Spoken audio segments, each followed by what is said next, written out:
Hello, friends. Father Frank Pavone here, National Director of Priests for Life. Welcome to EndAbortion.tv. We are with Dr. Theresa Burke. She is the founder of Rachel's Vineyard Ministries, the largest ministry in the world for healing after abortion.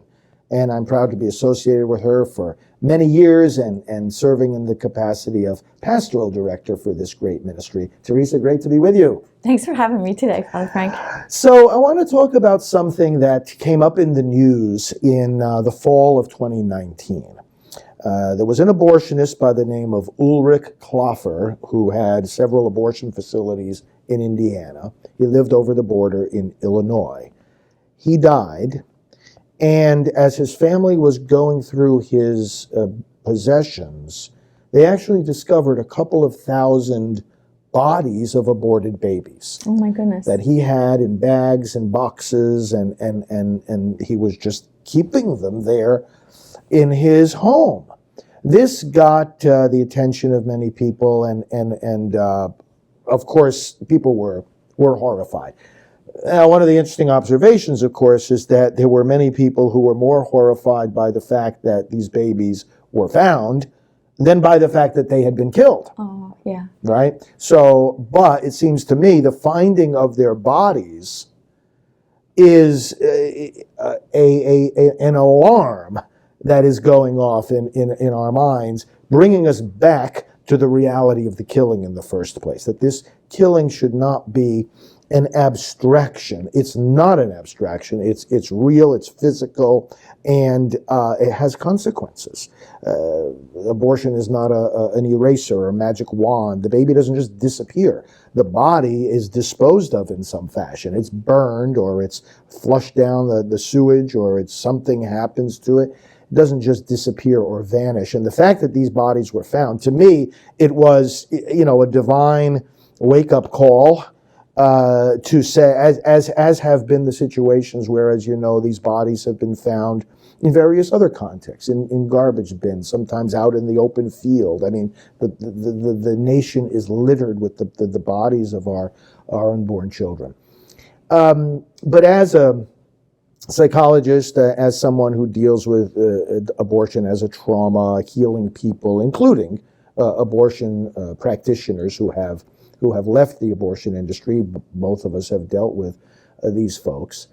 I was interested in your thoughts about a man who, and of course, neither one of us have interviewed this man, so we're not trying to diagnose him, but to take that case as an instance, perhaps, of reflection on some of the bizarre dynamics that go on psychologically when we cross that barrier to killing, and we enter into the realm of taking human life. Bizarre things happen to us.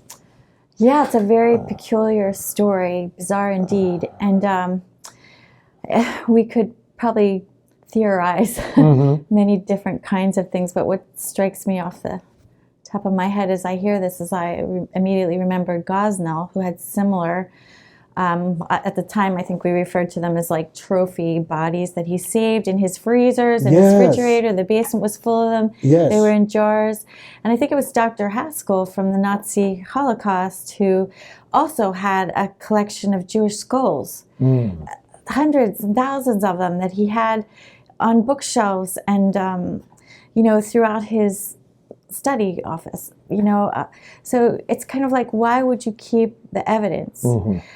And that's what it is. It's evidence of what's going on here. Yes. And sometimes I think there might be a conflict, even a psychological conflict of needing to be judged because you're leaving the evidence. We know that serial rapists and killers sometimes leave little clues so that they could be found. It's almost like, they want to be found so they can be judged and punished. But what's interesting about this is that abortion's legal. He had a business. Everyone knows he does abortions. Yes. And I don't know as much about the story as you do. I'm just thinking how peculiar. Right. But that there's that conflict. There's also something we all know about a phobia.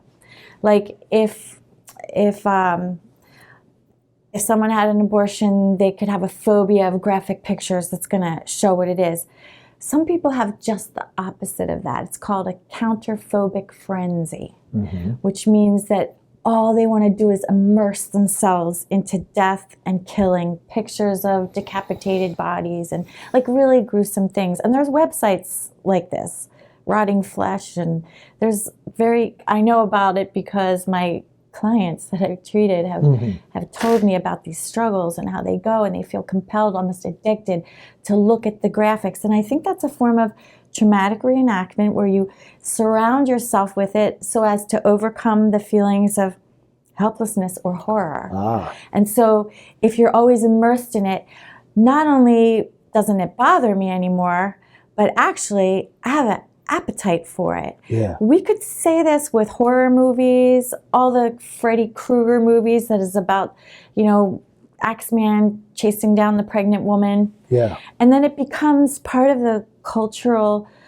attraction to horror. And not everyone likes horror movies. And I think if you did a survey, you'd find that most people who really have a heavy appetite for the real disgusting horror movies have trauma in their history. Even Stephen King had the trauma with his, mother murder, and then his obsession, isn't a phobia of death. It's like, I want to get in there and I want to make it come to life and I want to make it scary, because by doing that, the helpless horror of a child not being able to stop what happened is mastered. Not only mastered, but he becomes a millionaire from it, That's what some traumatic reenactments aren't, just to torture yourself again and again. Most of them are designed to master the traumatic experience, vanquish feelings of helplessness or horror, and you tough up and I think we can even see the same thing in the feminist movement, where we want to abort everybody. We don't care if there's alternatives. We want to shut down the crisis pregnancy centers and the ultrasounds, and we don't want you to know there's anything you can do but have an abortion, because that's empowerment. They don't want to allow another thing, because they got to marry themselves to this idea, not just to justify it, but then to spread it, because trauma loves to be shared.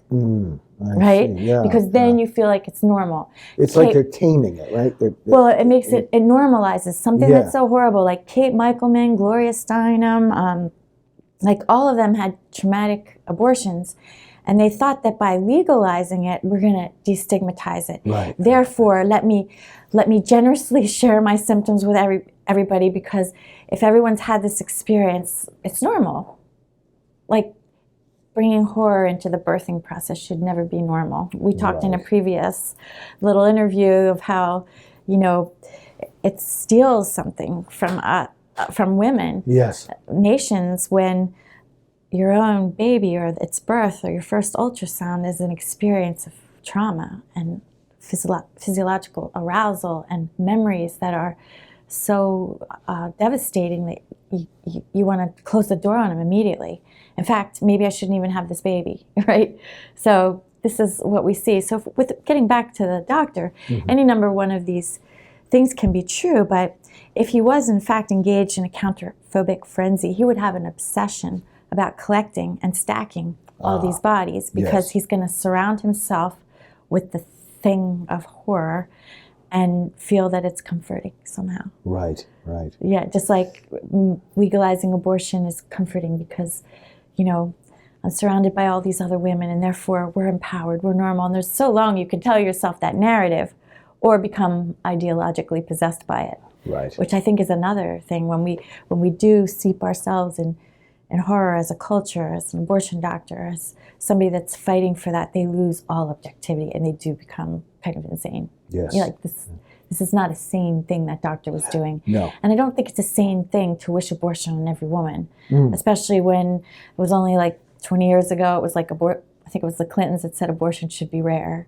They've done nothing to try to make it rare. That's right. And that's where I feel like this conflict of shut all the clinic, the pro-life clinics down, the pregnancy centers, don't give women, there's a very paternal attitude of we have to protect her, she's too fragile, she can't know the truth, she shouldn't see pictures of fetal development, she shouldn't have an ultrasound, like protect her.